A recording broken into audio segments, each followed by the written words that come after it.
ചാന്തുള്ള ചെമ്മണി ചേലുള്ള തുമ്പിതൻ തമ്പൊരു മൂളായി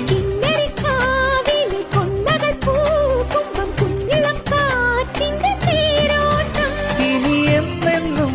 മലർ കൈനീട്ടം കണി കാണാനായി വരും